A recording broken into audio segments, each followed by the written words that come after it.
A'udzu billahi minasyaitonir rajim. Bismillahirrahmanirrahim.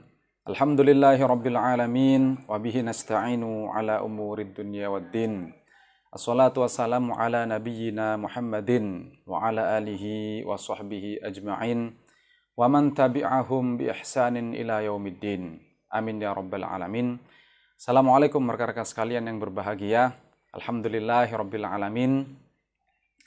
Kita bisa ketemu lagi ya, melanjutkan kajian ringan kita, ngobrol santai kita, cerita kita seputar Quran, tafsir, hadis, Islam secara umum. Mudah-mudahan hidup kita, keluarga kita, ilmu, rezeki, teman-teman, sahabat, lingkungan, tetangga, semuanya bermanfaat dan berkah, menyelamatkan dan membahagiakan kita fid dunya wal akhirah. Amin ya rabbal alamin. Nah, rekan-rekan sekalian, pada kesempatan kali ini kita ingin mencoba mereview sekilas tentang bagaimana ya Al-Jin yang itu versi animisme dan dinamisme yang lalu ya. Bahwasanya di masyarakat kita itu terjadi keyakinan-keyakinan yang itu warisan nenek moyang ya. Keyakinan-keyakinan yang terpengaruh oleh tradisi animisme dan dinamisme ya. Yang itu terus diturunkan secara turun-temurun tanpa adanya kritik, tanpa adanya koreksi ya. Oleh karena itulah rekan-rekan sekalian, kita mencoba bagaimana memahami itu semua ya. Dalam konteks tentu saja kita sebagai orang yang beriman, yang muslimin mukminin, yang jelas sumber atau dasar akidah kita, keyakinan kita, berislam kita mulai dari akidah, syariat ya. Itu adalah Al-Qur'anul Karim ya. Nah, rekan-rekan sekalian, memang di dalam Islam itu ya ada hal-hal yang itu terkait dengan keyakinan ya, akidah, ada hal-hal yang terkait dengan syariat, ibadah atau ritual ya. Dan juga ada hal-hal yang terkait dengan tradisi atau budaya atau kebiasaan yang biasa terjadi di masyarakat ya. Nah, ulama usul fiqh ya, itu memberikan kaidah atau memberikan rumus ya, bahwasanya asal dari ibadah ritual ya, asalnya itu adalah batal atau haram atau tidak boleh dilakukan sampai ada dalil ya yang menyuruh, yang memerintah untuk beribadah ritual itu. Baru akhirnya kita sebagai orang Islam ya itu melakukan ibadah itu. Contoh gampang misalkan sholat. Itu adalah hal yang terkait ritual ibadah, ya kan? Aslinya nggak boleh orang itu mengarang-arang sholat sendiri, ritual sendiri misalkan. Itu nggak boleh. Sampai ada dalil Quran yang menyuruh untuk sholat. Ya, kemudian dipraktekkan oleh Nabi, barulah Nabi sholat. Orang Islam kita ini juga lantas sholat.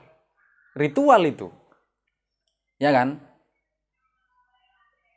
Nah, sebaliknya dalam hal tradisi dan budaya. Ya, tradisi dan budaya itu, menurut kaidah usul fikih, asalnya adalah boleh-boleh saja. Ya, asalnya tradisi dan budaya itu boleh-boleh saja. Sampai ada dalil yang melarang. Sehingga tradisi dan budaya itu menjadi tidak boleh, menjadi haram. Ya, al-aslu fil asya al-ibahah hatta yaqumad dalilu 'alan nahyi. Al-aslu fil ibadah butlan hatta yaqumad dalil 'alal amri. Jadi kesimpulannya di dalam soal ritual ibadah, ya, ritual ibadah ritual itu asalnya adalah haram. Ya. Tidak boleh akal itu kreatif di situ. Tidak boleh akal itu inovasi, inovatif, kreatif ya. Ngarang-ngarang sendiri soal ibadah ritual itu nggak boleh. itu harus ranah wahyu yang lantas dicontohkan oleh Nabi Muhammad SAW. Ya, di dalam masalah ibadah, akal nggak boleh ngarang-ngarang. Misalkan nih, subuh itu 2 rakaat, ya kan? Nah, terus kita merasa, oh subuh itu seger, sholat subuh itu seger, enak, ditambah saja menjadi 4 rakaat. Nah ini haram, ya. Nggak boleh akal kreatif, kreasi, inovasi seperti itu di dalam hal ritus atau ritual ibadah. Ya, misalkan, duhur itu 4 rakaat. Wah capek, udahlah di korting aja kita bikin sholat 2 rakaat misalkan. Atau gini aja, sholat duhur kita terjemah saja misalkan. Ya, jadi takbirnya itu Allah Maha Besar misalkan. Itu haram rekan-rekan sekalian. Jadi ritual ibadah, ritual yang model seperti itu bukan ranah akal, bukan ranah pikiran kita untuk kreasi, untuk kreatif dan inovatif. Tidak boleh. Ya. Jadi harus merujuk bersandar kepada Al-Quran, kemudian praktek Nabi Muhammad SAW. Itu. Ya sudah itu, seperti itu, ditiru sudah. Ya. Sebaliknya rekan-rekan sekalian, urusan tradisi itu boleh. Nah, ini kreasi boleh, silakan. Akal itu bebas di situ. Pikiran itu bebas berkreatif, inovatif, membuat apapun tradisi budaya masyarakat yang itu bermanfaat bagi masyarakat. Oh, boleh saja itu, bebas. Ya, tradisi yang baik itu boleh. Asalkan tidak bertentangan dengan Islam, tidak bertentangan dengan Al-Quran, tidak bertentangan dengan hadis yang sahih, tentu saja. Kok kalau ada tradisi yang bertentangan dengan Al-Quran, yang bertentangan dengan hadis, yang bertentangan dengan Islam, tentu saja ini menjadi haram. Al-aslu fil asya, al-ibahah hatta yakumad dalil ala nahyi. Asal dari tradisi, budaya, kebiasaan masyarakat itu adalah boleh-boleh saja. Kecuali sampai ada dalil yang melarangnya, sehingga tradisi itu menjadi tidak boleh. Itu ya. Nah, oke. Kalau kita mengutip hadis saja, itu pun jelas. Ya. Urusan tradisi, urusan budaya, urusan duniawi. Ya. Kata hadis gimana? Antum a'lam bi umuri dunyakum au bi amri dunyakum. Kalian itu lebih tahu urusan dunia kalian. Ya. Misalkan soal sosiologi, ya, tentang kelautan misalkan, tentang perkapalan, tentang pertanian. Itu kita tidak perlu menunggu Nabi Muhammad SAW menunggu wahyu, nggak perlu. Ya, karena Allah sudah menganugerahkan akal itu untuk kreatif berdasarkan ilmu pengetahuan dan teknologi, sehingga dunia ini bisa dikelola oleh manusia, manfaatnya juga kembali untuk manusia. Ya, itu rekan-rekan sekalian. Nah, sekarang kita akan masuk kepada konsep jin animisme dan dinamisme kemarin itu. Bahwasanya roh almarhum almarhumah itu bisa pulang malam Jumat, atau bertempat di pohon besar, atau bertempat di gua, atau menempati batu besar misalkan. Ini urusan al-aqidah, urusan keyakinan. Lah, di dalam Islam itu urusan al-aqidah itu sama seperti urusan ibadah ritual. Asalnya adalah haram. Sampai ada dalil yang menunjukkan itu, baru lantas akal itu tahu menjadi diimani. Ya. Jadi urusan keyakinan gaib metafisika seperti itu bukan urusan kreatif, inovasi, bukan wilayah akal untuk ngarang-ngarang sendiri. Urusan akidah keyakinan seperti itu harus bersandar kepada Al-Quranul Karim atau hadis sahih yang ada cantolannya pada Al-Quranul Karim. Karena jelas Nabi Muhammad itu urusan akidah dan urusan syariat, Nabi selalu mengikuti Al-Quran. Nabi tidak pernah ngarang-ngarang sendiri, tidak bisa ngarang-ngarang sendiri soal akidah dan soal syariat. Ya. Jadi kalau misalkan dikatakan,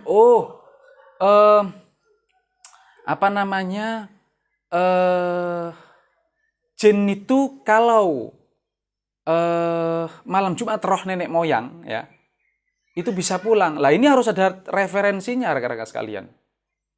Ada lagi yang mengatakan Allah itu maha kuasa menjelma menjadi kucing, menjelma menjadi tiang listrik misalkan. Oh itu nggak boleh, ya. Memang Allah berkuasa itu, tetapi informasi tentang itu, bahwa Allah menjelma menjadi kucing dan sebagainya, itu nggak ada di dalam Al-Quran. Ya, janganlah kalian itu antakulu 'alallahi ma la ta'lamun. Dilarang kita itu berbicara tentang Allah, tentang hal-hal metafisik itu yang kalian tidak tahu ilmunya, hanya berdasarkan hayalan-hayalan belaka. Ya, maka begitu juga misalkan keyakinan terhadap benda-benda tertentu yang diyakini memiliki keyakinan memiliki kekuatan gaib mistis itu. Ya, itu harus ada cantolan Qur'annya. Kita sebagai umat Islam itu. Kalau tidak ada referensinya dari Quran, wah itu pasti ya nggak bisa dipercaya dan bahkan haram diimani. Ya, haram diimani. Jadi keimanan kita itu harus hanya berdasarkan Al-Qur'anul Karim atau hadis sahih yang ada cantolannya pada Al-Qur'an. Urusan akidah keyakinan itu nggak boleh ngarang-ngarang sendiri. Haram asalnya kan. Al-aslu fil aqidah haram, batal itu. Ya, makanya disebutkan di dalam surat Saba, surat 34 ayat 40 sampai 41 kemarin yang sudah kita kutip ya. Wa yauma yahsyuruhum jami'an tsumma yaqulu lil malaikah ahaula'i iyyakum kanu ya'budun qalu subhanak anta waliyuna min dunihim bal aktsaruhum bihim mu'minun. Ya, ya'budunal jin bal kanu ya'budunal jin, mereka itu menyembah jin. Ketika Allah mengatakan kepada para malaikat, "Hei malaikat," nanti di hari mahsyar itu, "Hei malaikat, apakah mereka ini menyembahmu?" Kata malaikat, "Subhanak, maha suci engkau ya Allah. Engkaulah Tuhan kami, engkaulah pelindung kami." Ya. Bal kanu ya'budunal jin. Bahkan yang mereka sembah itu jin ya Allah. Itu kata malaikat. Ya, aktsaruhum bihim mu'minun. Mayoritas mereka itu beriman kepada al-jin itu.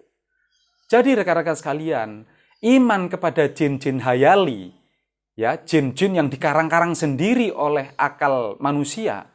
Bisa begini, jin bisa begitu, bisa bekerja sama dengan manusia. Ada orang yang bisa melihat jin. Itu tidak betul, tidak benar. Menurut Al-Quran, itu tidak betul. Haram, ya, dilarang. Menurut Al-Quranul Karim, jelas itu. Bal aktsaruhum bihim mu'minun, mayoritas mereka beriman kepada jin itu. Memang jin itu bukan sesuatu yang metafisik yang harus diimani. Ya. Kalau kita mengutip surat An-Nisa ya, di sini kita buka surat 4 ayat 136 atau surat Al-Baqarah kemarin yang sudah kita kutip. 285. Di situ jelas ya, yang harus diimani aminu billahi wa rasulihi wal yaumil akhir wa kutubihi wa malaikatihi. Yang harus diimani, yang diwajib diimani itu 5.